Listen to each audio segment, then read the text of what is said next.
Kitti, are you here? Hi. Sorry, I was like eating hot chips. Um, yeah, how do I start this thing? Introductions? Whatever makes you feel awesome. If you just want to start reciting, that's cool. If you want to tell us like what inspired feminism is red, All right, it's a cool. I very like starting strong outside the title. lines. Yeah, for sure. So, my name is Kitty, and I am, how am I here? I'm here in this space as a member of Anak Bayan, which is my organization, my collective, that actually inspired me to write this poem.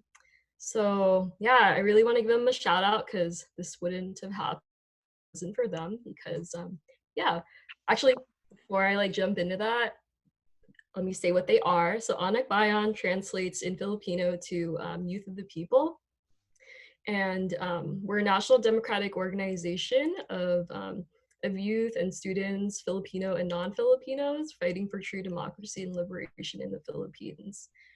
Yeah. So the reason why I'm giving them a shout out is because they are the first political home I had that stressed like the importance of like, hey, if this information isn't accessible to you, it's not your fault. Because I've like struggled all my life with like reading and understanding political theory.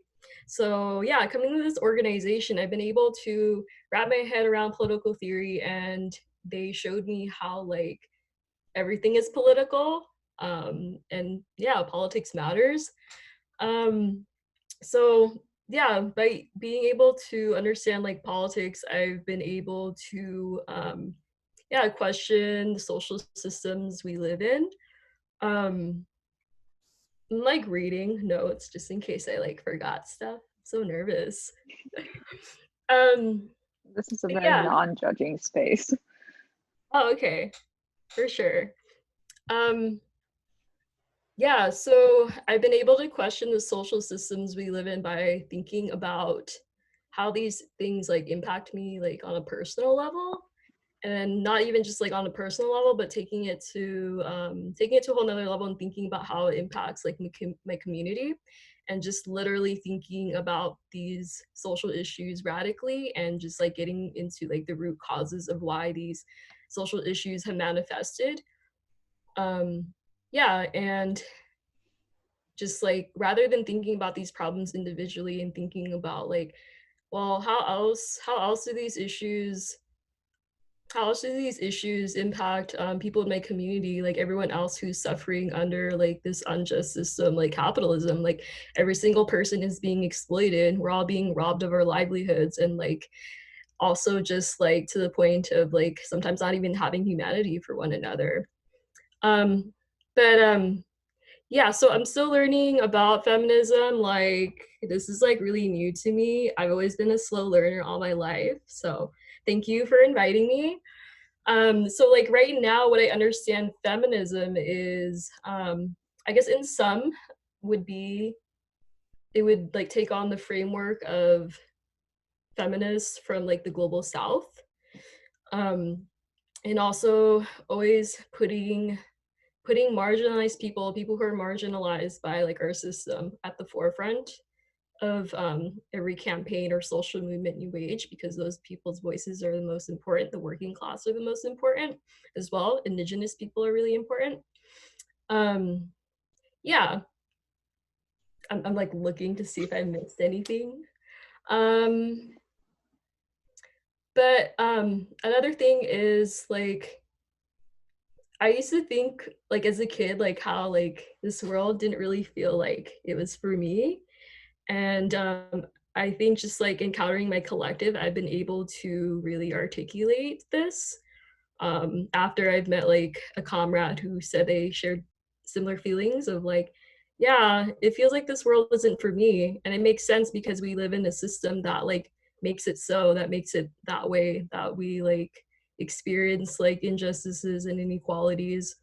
Um, so like I feel like I'm ranting. Sorry.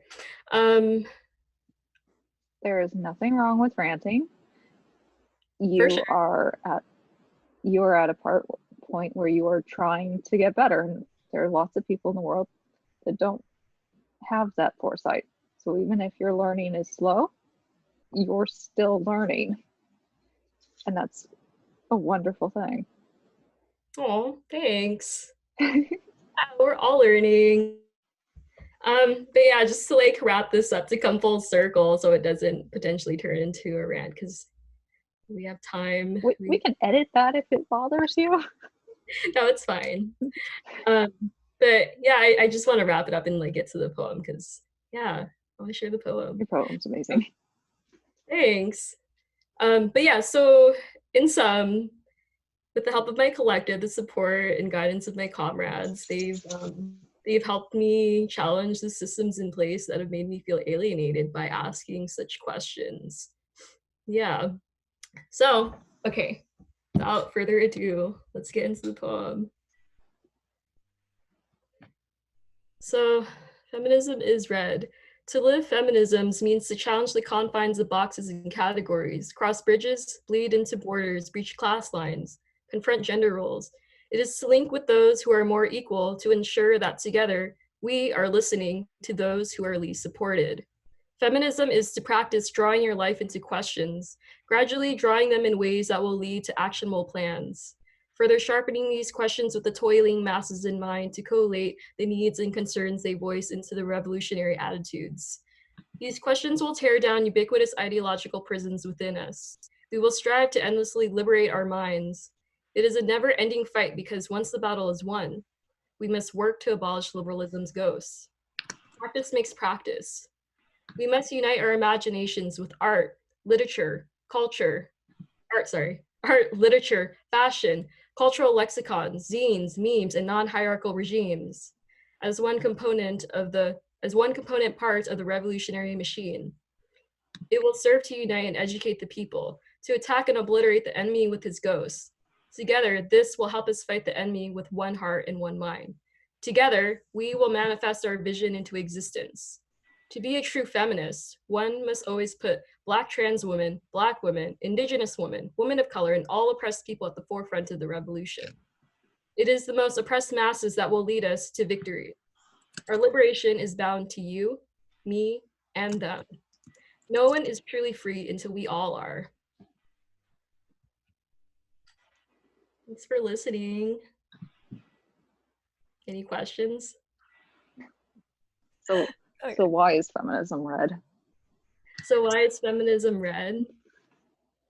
Because I feel like in order for feminism, like we are thinking about ways women can be liberated, and I think the only way for women to be truly liberated is with communist thought, like thinking of like putting the workers at the forefront of changing social systems, and that thought so happens to be red.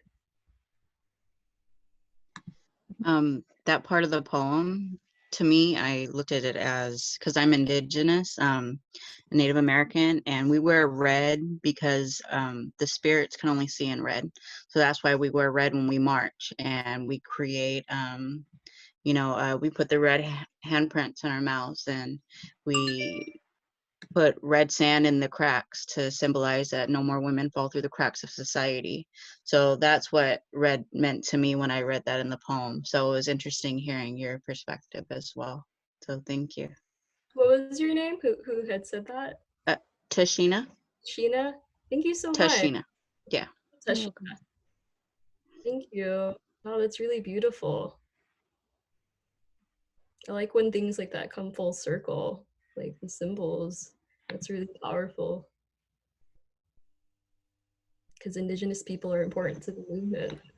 Yeah, it's hard to imagine, like, the reason why I put that there too is because it's hard to imagine, like, changing the world without these things I listed. I know, like, personally, before I started studying socialism and communism, I was like, oh, what does that even look like? What does that mean? Like, I know the words and stuff, but like the art, like seeing artwork, like what does a new world really look like is really helpful, motivating.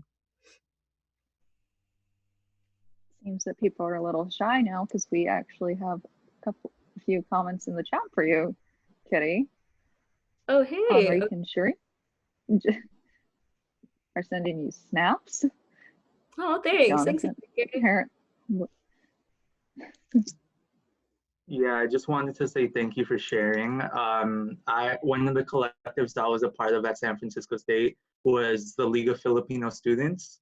And I participated in the annual Anak Bayan exposure trip last semester. Oh. And just wanted to share that, we each learn at our own pace, but in reality, most people who are dedicated to the movement know it within their hearts, know it within their souls. And reading your poem, I know that you have it within your heart, you have it within your soul, because the movement is basically from the masses for the masses.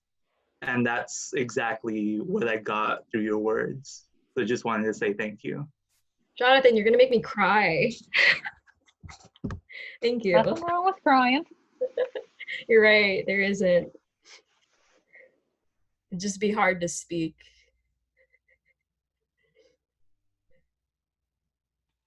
I thought it was really significant that you opened up the poem with cross bridges, bleed into borders, breach class lines. I think those are words that to the dominant culture will seem neutral, like bridge, border, line, but to queer, trans, people of color, they are not neutral terms at all. They're very charged, they're very polarizing, very political. I thought it was really interesting that you kind of grouped them together, and I liked how you started off with that. I also liked how your poem had exclamation marks. I know as an English reader, we don't really interact with exclamation marks that much, but I know in national anthems of other countries and union songs, there are a lot of exclamation marks, and I think that's, I don't know, it's just the spirit of the communist line you're a part of. I don't know, I think it's really cool. Oh, thank you. Yeah, thank you for pointing out those things.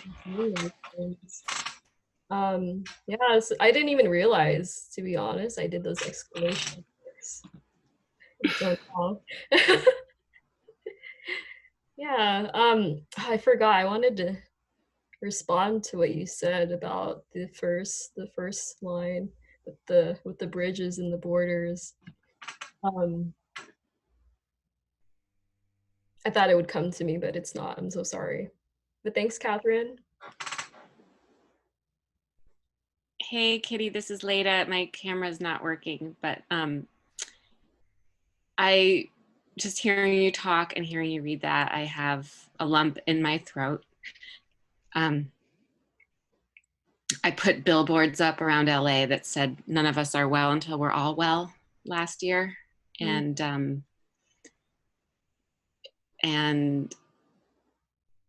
I don't know, just hearing you talk, you sound, again, I feel like I'm older than all of you. I'm not sure, but it seems like it. And I feel so I just want to tell you guys, your instincts are so right. I mean, and I'm so want to encourage you all to fight really hard. I mean, I'm devastated at where we are today. I feel like I grew up with relatively aware parents who were feminists and taught me all about socialism and communism as a little girl, and I had all the privileges in the world, and I still feel so powerless. And especially right now, and the way things are, just hearing you guys talk, I'm so inspired, and just want to encourage you to keep going. Thank you. I appreciate that, Leda. This is Vic. I think I feel very, I've definitely worked closely with a lot of Anak Bayan members, and I do strongly, the work that y'all do is incredible. I do think for me, being like a child of refugees from Vietnam, it's always, it's very difficult for me to see communism, you know, with this sort of sympathy, with this sort of admiration when it's caused so much trauma and violence in my family. And I do believe that, you know, in that context, it was perverted. Like there, you know, we haven't really had a true communist nation society. But I like, yeah, I just wanted to add that in there. Like, I agree with everything in here. But I often, to me, like, red is such a violent, I guess, like, for me, the imagery of communism has always been so violent. But you know, the body of your poem, it does ring true. So, yeah.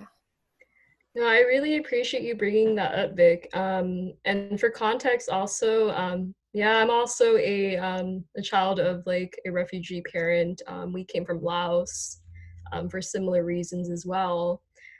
So I was also really like apprehensive in like getting into communism for that reason too, because my family had dealt with the trauma and hadn't had like time to heal. So then, you know, even thinking about communism, it's like, oh, how am I even gonna, you know, think about that, like knowing like what like my mom has gone through. So I totally get that. It's taken a lot of like learning and unpacking and figuring this out, but I'm not sure if this is the space. Yeah, if this is the space for what I found out when I was like doing more research of like the sub-Mekong region. Would this be the space for that, Andy? It's totally the space for that. That's why we're Okay. intersectional, so everything counts. Okay, for sure.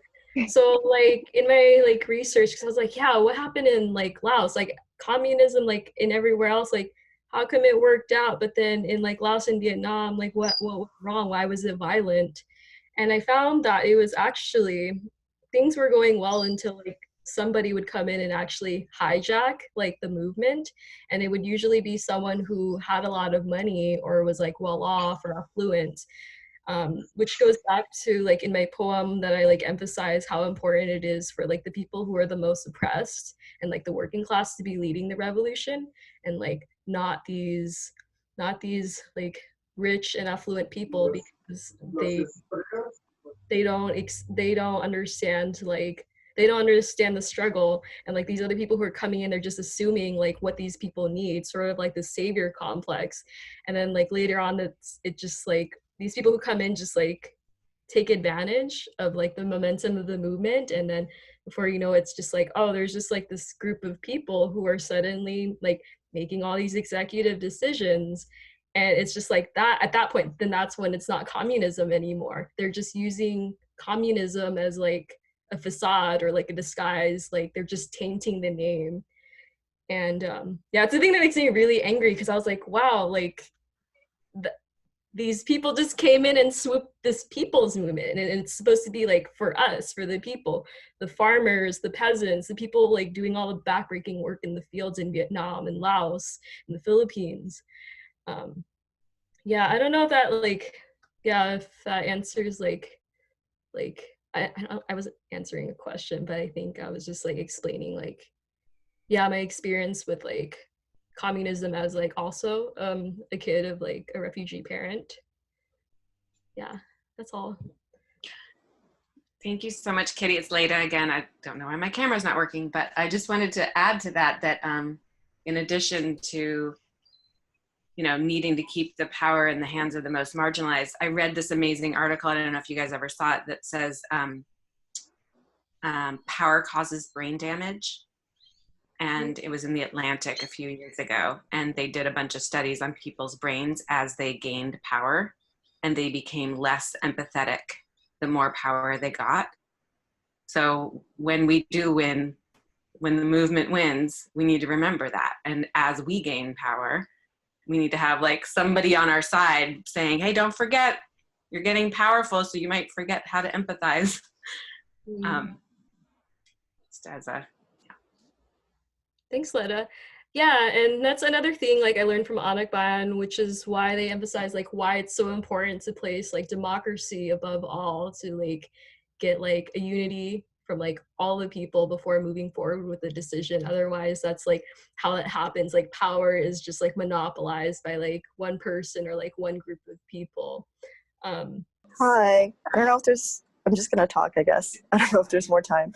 But yeah, I just want to say that I'm really proud of you, Nika. And, you know, like, you can really see, like, your dedication to the movement here and, like, how much you've studied. Like, how even, like, you alluded to revisionism in this poem to, you know, basically movements being hijacked and moving away from the political line with, right, where is it? I know you talk about like liberalism. It is a never-ending fight because once the battle is won, we must work to abolish liberalism's ghost. So yeah, I just wanted to point that out because like since that's like such a like the meat of the discussion, it seems like here, and that like you even alluded to it there, and also just like wanted to ask you to like expand more on like what liberalism means. Oh my gosh. Hi, Shanika. That's my comrade. Okay. See, tears makes it hard to talk. Okay, so liberalism, it's an ideology that was founded like way back in the day in the 1700s by these people in Europe, these white men in Europe who it was during the Enlightenment period. And basically what this ideology holds is like 4 pillars, and one is like private property, freedom, which is, I'm doing quotation marks because freedom can be really ambiguous. Freedom, what's the other thing I'm thinking of? I'm just like overwhelmed with feelings right now. I said private property, individualism, and I'm missing another one right now. But yeah, anyways, all these like just in sum, like these pillars, these virtues, what they do is like they wow, I'm drawing a blank. Let me just slow down my thoughts right now. But basically what it is, it's just like it underpins capitalism. So like the need to gain property for oneself, and then even just saying oneself, that makes them like really like individualist. Like I just need this house in the hills far away from people just for myself, and then there's like a disconnect from the people. And then now at this point, like with like the idea of like liberalism, this person who's living off in the hills will just like continue hoarding all the wealth for themselves until like there's no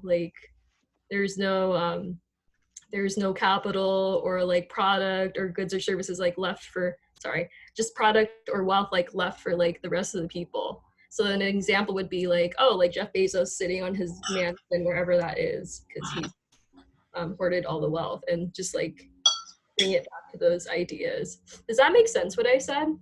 Hey, Kitti, that definitely makes sense. And I think your poem and everything you're sharing right now is so relevant to what we're experiencing, and just is a reminder that feminism isn't just for female identified people. It's really to help everybody.